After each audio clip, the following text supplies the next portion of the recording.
అందరికీ నా హృదయపూర్వక నమస్కారాలు. కూటమి ప్రభుత్వం అధికారంలోకి వచ్చి దాదాపు 60 రోజులు కావస్తుంది.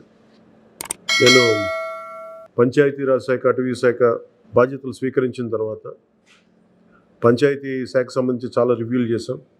రూరల్ వాటర్ సప్లై, రోడ్లకు సంబంధించి చాలా రిపోర్ట్స్లో తెలియజేస్తూనే వచ్చాను. ఏ స్థాయిలో నిధులు సరిగ్గా పంపిణీ జరగలేదు, వచ్చినా దాని దుర్వినియోగం జరిగినాయి.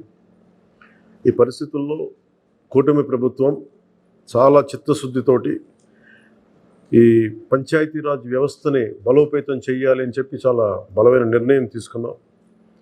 దాంట్లో భాగంగానే 3 కీలకమైన నిర్ణయాలు తీసుకున్నాం.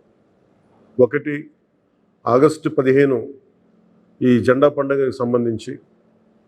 2, మనకి జాతీయ ఉపాధి హామీ పథకానికి సంబంధించి ఒకటే రోజున 13,326 పంచాయతీల్లో గ్రామసభ తీర్మానాలు జరగాలి. ఆ దిశగా అడుగులు వేస్తూ ఉన్నాం. ఈ గ్రామసభ తీర్మానం అంటే ఏంటంటే, జాతీయ ఉపాధి హామీ పథకం ద్వారా వచ్చే కేటాయించిన పనులకు కానీ నిధులకు కానీ ఆ ప్రజాప్రతినిధులు, ఆ ఎమ్మెల్యేలు కానీ, గ్రామ సర్పంచులు కానీ, పంచాయతీ సర్పంచులు కానీ, ఆ పంచాయతీలో ఉన్న ప్రజలు కూడా అందరూ ఏకగ్రీవంగా అంటే ఏ పనులు జరగాలి, జాతీయ ఉపాధి హామీ పథకానికి సంబంధించిన ఆ పనులకి మన గ్రామాల్లో ఏ పనులు జరగాలి, ఏ పనులకి ఆ నిధులు కేటాయించాలి, ఈ దృష్టిలో గ్రామసభ తీర్మానం జరుగుతుంది. విడివిడిగా కాకుండా ఒకటే రోజున 13,326 పంచాయతీల్లో ఒకటే రోజున గ్రామసభ తీర్మానాలు జరగాలని కీలకంగా ఆదేశించడం అయినది. ఆ విధంగా ముందు ఒకటి చేస్తూ ఉన్నాం. రెండవది, జల్ జీవన్ మిషన్. అంటే ప్రతి ఇంటికి కుళాయి అనేది ప్రధానమంత్రి గారి ఆకాంక్ష, ఆశయం. ఏ ప్రభుత్వం కనీసం మానవ హక్కు ఇది. అలాంటి జల్ జీవన్ మిషన్కి సంబంధించి గత 5 సంవత్సరాలుగా ఎక్కడ కూడా సంతృప్తికరంగా గత ప్రభుత్వం చేయలేదు. రాష్ట్రంలో గ్రామీణ తాగునీటి సరఫరా ఇది అసలు ఏ స్థాయిలో ఉంది? ఉదాహరణకి జల్ జీవన్ మిషన్ కింద ఒక దాదాపు 27,000 కోట్లు ఖర్చు చేయాల్సి వస్తే గత ప్రభుత్వం 4,000 కోట్లే ఖర్చు చేస్తుంది. ఆ 4,000 కోట్లు ఖర్చు కూడా పెట్టిన విధానం ఏ స్థాయిలో ఉంది? నిజంగా నీటి సరఫరా అవుతుందా? ఉదాహరణకి చాలామంది ఎమ్మెల్యేలు అందరూ కూడా నా దృష్టికి తీసుకొచ్చిందా కూడా, నాకు వాళ్ళు ఇచ్చే ఈ పిటిషన్స్ కానీ ఇవన్నీ కూడా ఏం తెలియజేస్తున్నాయంటే, పంచాయతీల్లో కానీ గ్రామాల్లో కానీ జేజే మిషన్ కింద పైప్ లైన్లు వేశారు, కానీ దానికి ఆ నీటి సరఫరా ఉండే ఇది లేదు, దానికి వాటర్ సోర్స్ లేకుండా పైప్ వేసి వెళ్ళిపోయారు. అంటే దీని వెనక ఏమనిపించిందో, నిజంగా ఏదైనా వీళ్ళు డబ్బులు చేసుకోవడానికి పైప్ లైన్లు వేసి వదిలేశారన్నది ఆలోచన వచ్చి దాని మీద ఏం ఆదేశించాం పంచాయతీరాజ్ శాఖ ఉన్నతాధికారులందరినీ ఏంటంటే, అసలు రాష్ట్రంలో గ్రామీణ తాగునీటి సరఫరా పరిస్థితి ఎలా ఉంది, ఎన్ని గ్రామాలకి పైప్ లైన్స్ బాగున్నాయి, నీటి సరఫరా స్థాయి ఎలా ఉంది, రోజుకి ఎన్ని లీటర్లు నీళ్ళు వస్తున్నాయి, అలాగే ప్రస్తుత పరిస్థితి తెలుసుకోవడానికి దాదాపు ఒక 12 అంశాల మీద మేము సర్వే చేయమని ఆదేశించాం. దీన్ని పల్స్ సర్వేగా మీ దృష్టికి తీసుకొస్తున్నాం. ఇది పల్స్ సర్వే చేపడుతున్నాం. దీంట్లో వచ్చిన డేటా ఆధారంగా జల్ జీవన్ మిషన్ని కూటమి ప్రభుత్వ ఆధ్వర్యంలో అత్యంత పకడ్బందీగా ప్రణాళిక రచన చేయడానికి ఈ సర్వే నిర్వహిస్తున్నాం. ఒకసారి ఈ డేటా పాయింట్స్ అన్నీ రాగానే ఏ పంచాయతీల్లో నీళ్ళు వస్తున్నాయి, ఏ పంచాయతీల్లో పైప్ లైన్లు డ్యామేజ్ అయినాయి, అసలు గత ప్రభుత్వం చేసిన 4,000 కోట్ల రూపాయల ఖర్చు నిజంగా ఆ ఉద్దేశింపు పనులకి జరిగిందా లేదా, వీటన్నిటిని కూడా ఈ పల్స్ సర్వేలు మనకి తెలిసి వస్తాయి. దీని సమూలంగా ప్రజలందరికీ సమీప భవిష్యత్తులో తెలియజేస్తాను. అలాగే గ్రామ పంచాయతీలు, పంచాయతీరాజ్ వ్యవస్థ బలోపేతం కావాలంటే సర్పంచ్ వ్యవస్థ చాలా కీలకమైంది. గత ప్రభుత్వం పంచాయతీ ఎన్నికలు సరిగ్గా నిర్వహించలేకపోవడం వల్ల మనకు నిధులు రాలేకపోయినాయి. చాలాసార్లు మేము అధికారంలోకి రాకముందు పంచాయతీ మనకి సర్పంచ్లందరూ మా దృష్టికి తీసుకొచ్చింది ఏంటంటే, కనీసం మాకు బ్లీచింగ్ పౌడర్ కూడా మాకు కొనుక్కునే డబ్బులు లేవు మా దగ్గర. వాళ్ళ అకౌంట్లో పడ్డా కానీ డబ్బులు ఈ ప్రభుత్వం ఈ డిస్కౌంట్స్కి అని చెప్పి డబ్బులు తీసేసుకున్నారు. సో పంచాయతీల నిర్వహణకి ఎన్నికలు జరిగినాయి, కానీ పంచాయతీల నిర్వహణకి సంబంధించి ఏ విధంగా వారికి సరైన ఆర్థిక పరిపుష్టి జరగలేదు నిధులు పడ్డాక. నిధుల దుర్వినియోగం జరిగింది, అది మీ అందరికీ తెలిసిందే. దానికి మరింత వివరంగా ఎప్పటికప్పుడు తెలియజేస్తాం. సో ముఖ్యంగా పంచాయతీరాజ్ వ్యవస్థని, సర్పంచ్ వ్యవస్థని బలోపేతం చేయాలన్నదే మా కూటమి ప్రభుత్వం తాలూకు ఆశయం, ఆకాంక్ష.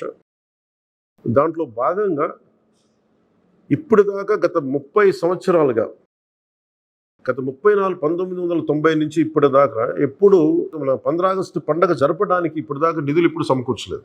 చాలా నామకే వాస్తే నామమాత్రంగా ప్రతి పంచాయతీకి, చిన్న పెద్ద పంచాయతీలకి 100 రూపాయలు, చిన్న పంచాయతీలకి, పెద్ద పంచాయతీలకి 250 రూపాయలు చొప్పున ఇచ్చేవారు. ఒకవైపేమో గాంధీ గారి కలల కన్నా పల్లెలు పట్టుకొమ్మలు అంటూ ఉంటాం, గ్రామీణ స్వరాజ్యం అని మాట్లాడతాం. కానీ ఎన్నికల్లో నిలబడ్డ పంచాయతీ సర్పంచ్కి మటుకు జెండా పండుగ నిర్వహించాలంటే వాళ్ళకి ఇచ్చే డబ్బులు 100 రూపాయలు, 250 రూపాయలు. ఈ రివ్యూ మీటింగ్స్లో మాకు తేలింది ఏంటంటే 100 రూపాయలకి, 250 రూపాయలకి 13,326 పంచాయతీల్లో ఏం చేయగలరు? మేము ఒకటే ఆదేశించాను, రాగానే చాలా ఘనంగా జరుపుకోవాలి. గాంధీ గారి ఈ గ్రామ స్వరాజ్యాన్ని నిజంగా మనం ముందుకు తీసుకెళ్లాలంటే ఆ స్టేట్మెంట్ చాలా బలంగా ఇవ్వాలి. 1994లో ఇచ్చిన జీవో 100 రూపాయలు, 250 రూపాయలు, ఒకటి స్వాతంత్ర దినోత్సవానికి, 2 గణతంత్ర దినోత్సవానికి, వాటిని పెంపొందించేలాగా, వాటిని పెంచేలాగా ఒక కీలకమైన నిర్ణయం తీసుకుంది ఈ కూటమి ప్రభుత్వం.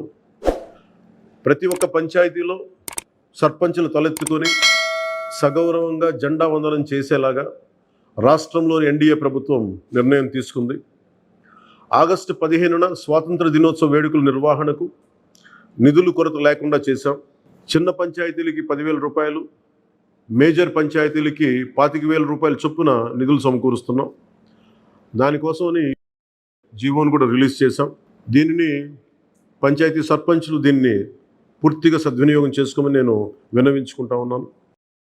ఇప్పటి వరకు పంచాయతీలకి ఇంత పెద్ద స్థాయిలో ఆగస్టు 15, జనవరి 26 వేడుకలకు నిధులు ఇచ్చిందిలే. 34 సంవత్సరాలుగా 1990 నుంచి ఈ మొత్తం ఇప్పటిదాకా పెంచలేదు. 34 సంవత్సరాలుగా ఈ పండగలకి, జెండా వందనం పండగ కానీ, గణతంత్ర దినోత్సవానికి కానీ 100 రూపాయలు, 200 రూపాయలు చొప్పున ఇచ్చేవాళ్ళు. ఈ మొత్తాన్ని గణనీయంగా పెంచాలని చెప్పి కూటమి ప్రభుత్వం నిర్ణయం తీసుకొని జీవో జారీ చేసింది. 13,326 పంచాయతీల్లో ఘనంగా, గౌరవంగా స్వాతంత్ర దినోత్సవ వేడుకలు సాగాలన్నదే మా కూటమి ప్రభుత్వం ఉద్దేశం. ఇప్పటి వరకు సర్పంచులు అతి స్వల్ప మొత్తాలతో వేడుకలను ఘనంగా చేయలేకపోయేవాళ్ళు. ఈ విషయం నా దృష్టికి వచ్చింది రివ్యూస్లో. దీనిపైన ఉన్నతాధికారులతో మాట్లాడి ఏ దశలోనూ ప్రజలు ఎన్నుకున్న సర్పంచుల ఆత్మగౌరవం తగ్గకుండా దేశంలో పవిత్రమైన 15 ఆగస్టు గణతంత్ర వేడుకలు గర్వంగా చేసుకునేలాగా, సగర్వంగా చేసుకునేలా చర్యలు తీసుకొని చాలా స్పష్టంగా ఆదేశాలు ఇచ్చాను. ఆ దిశగానే నిర్ణయం చేశాం. 5,000 లోపు ఉన్న జనాభా ఉన్న గ్రామాలకి 10,000 రూపాయలు, 5,000 పైబడ్డ జనాభా ఉన్న గ్రామాలకి 25,000 రూపాయల చొప్పున నిధులు అందిస్తాం. గాంధీ మహాత్ములు కలలుగన్న గ్రామ స్వరాజ్యం సిద్ధించాలన్నదే మా కూటమి ప్రభుత్వం తాలూకు తపన, ఆకాంక్ష.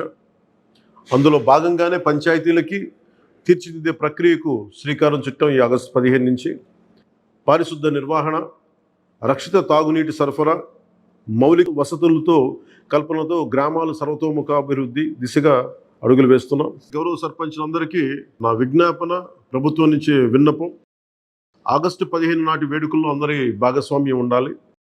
పంచాయతీ పరిధిలోని పాఠశాలల్లో వ్యాసరచన, క్విజ్, డిబేట్ పోటీలు, క్రీడా పోటీలు నిర్వహించాలని కోరుకుంటా ఉన్నాం. ఉపాధ్యాయులు భాగస్వామ్యంతో వీటిని నిర్వహించాలని కూడా ఆదేశాలు ఇచ్చాం. గ్రామంలో స్వాతంత్ర సమరయోధులు, రక్షణ రంగంలో పనిచేసిన వారు, ముఖ్యంగా పారిశుద్ధ్య కార్మికులకు సత్కారాలు చేయాలి. గౌరవ ప్రధానమంత్రి గారు ఇప్పుడు కూడా పారిశుద్ధ్య కార్మికులకు ఏ స్థాయిలో గౌరవించారో అందరికీ తెలిసిందే. రాష్ట్ర ఎన్డీఏ ప్రభుత్వం కూడా ఆ దిశలోనే గౌరవ ముఖ్యమంత్రి శ్రీ నారా చంద్రబాబు గారి ఆధ్వర్యంలో పారిశుద్ధ్య కార్మికులకు అదే గౌరవం ఇవ్వడం జరుగుతుంది. సో ఈ విధంగా మేమందరం బలంగా, చాలా కీలకంగా పనిచేస్తూ ముందుకెళ్తున్నాం. దీని అందరికీ ప్రజలందరూ ఆశీస్సులు కావాలి. సర్పంచ్ వ్యవస్థని, పంచాయతీరాజ్ వ్యవస్థని బలోపేతం చేసే విధంగా ఈ ప్రభుత్వం ఉంటుందని మీ అందరికీ తెలియజేసుకుంటూ, ఒకే ఒక విన్నపం, ఇది పర్యావరణానికి పరిమితులకు లోబడి పర్యావరణం పరిరక్షించేలా ఈ పండుగ ఉండాలి. ప్లాస్టిక్ వాడటం కంటే కూడా జెండాలకి ఆల్టర్నేట్గా మన ముఖ్యంగా మన చేనేత జెండాలు ఏదైనా వాడండి. అలాగే ఇప్పుడు నేను పెట్టుకుంది కూడా పర్యావరణానికి హాని కలిగించింది ఇది. దీంట్లో సీడ్ ఉంటుంది, దీంట్లో ప్లాంట్ అని చెప్పి ఒక సంస్థ ఏదో ఉంది, వాళ్ళు ఇచ్చింది. మేము ఈ స్థాయిలో మీకు దొరికినంత దాంట్లో పర్యావరణాన్ని పరిరక్షించేలాగా ప్లాస్టిక్, మన జెండా పండుగ అని చెప్పి ప్లాస్టిక్ అంతా రోడ్ల మీద పడేస్తాం. అలా కాకుండా చాలా బాధ్యత అందరూ జరుపుకోవాలి అని తెలియజేసుకుంటూ సెలవు తీసుకున్నాను. జై హింద్.